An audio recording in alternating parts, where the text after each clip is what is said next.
Hörmətli Mir Şahin Ağayev, sən çox gözəl bilirsən ki, 44 günlük vətən müharibəsində, o cümlədən də antiterror əməliyyatlarında döyüşüb, Azərbaycan ərazi bütövlüyünü təmin edən, suverenliyinin bərpa olunması uğrunda canını fəda verən igidlərimizin hamısı sizin yuxarıdan aşağı baxdığınız o kasıb ailələrdə böyüyən igidlər idi. Hansı ki bu günləri sən düşüncədə olan, sən səviyyədə olan bəzi millət vəkilləri ki var, onlar uşaq pulunun verilməsinə qarşıdır. Siz dövlətin kasıb ailələrində olan uşaqlara uşaq pulunun verilməsinə qarşısınız, bunu dövlətə güc bilirsiniz.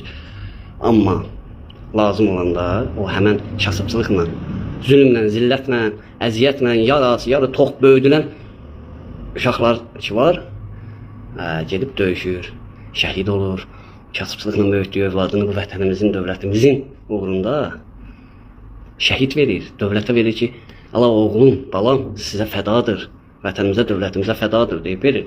Siz bir tək uşaq pulunun verilməsinə qarşısı, siz dövlətin pulundan keçə bilmirsiniz.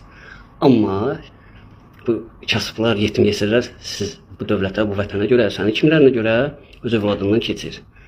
Sizin bu kasıb təbəqədən xəbəriniz varmı, insanlar nə zülmlə zillət çəkir? Ay Mir Şahin, bugünə qədər sənin övladların yox sözü nədir bilmir. Sənin övladları var, yox deməmisən. Onları gözəl, firavan, dolu bir həyat yaşatmışsan.